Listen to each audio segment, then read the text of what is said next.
थरूशा MPA Syed Hasan Ali Shah की हिदायत पर तरक्याती मंसूबों का जायजा, काम का मेयार और पेशरफ्त का मुआयना। MPAPS 33 सैयद हसन अली शाह की हिदायत पर एक टीम ने थरूशा में जारी तरक्याती मंसूबों का जायजा लेने के लिए शहर के मुख्तलिफ इलाकों का दौरा किया। दौरे का मकसद जारी तरक्याती स्कीमों की पेशरफ्त, काम के मेयार और मॉनिटरिंग के अमल का जायजा लेना था।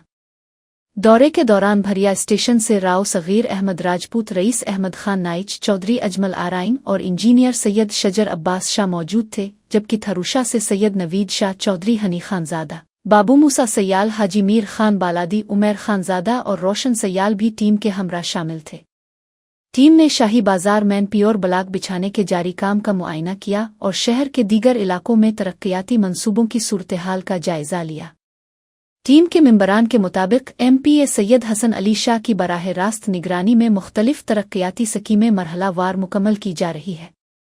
बुखारी इमाम बारगाह से थाना थरूशा तक सड़क की पुख्तगी का काम आइंदा हफ्ते मुकम्मल होने का इम्कान है, जिससे शहरियों को आमद और रफ्त में बड़ी सहूलत मुयस्सर आएगी। टीम मेंबरान ने कहा कि MPA सैयद हसन अली शाह तरक्याती मंसूबों में मेयार और रफ्तार को यकीनी बनाने पर खुसूसी तवज्जो दे रहे हैं। दौरे के मौके पर मकामी लोगों ने टीम का शानदार इस्तकबाल किया। फूलों की पत्तियां निछावर की गईं और सिंध की रिवायती सकाफत के मुताबिक अजरक और टोपी बतौर तोहफा पेश की गई। मकामी शहरियों और समाजी हलकों ने जारी तरक्याती मंसूबों को शहर की बुनियादी सहूलियात की बेहतरी की जानिब अहम कदम करार दिया, जबकि बाज़ शहरियों ने मंसूबों की रफ्तार और तसलसल को बरकरार रखने पर भी जोर दिया। ज़राए के मुताबिक तरक्याती मंसूबों की मॉनिटरिंग का अमल जारी है और मुतल्लिका महकमों के साथ मिलकर काम मुकम्मल किया जा रहा है।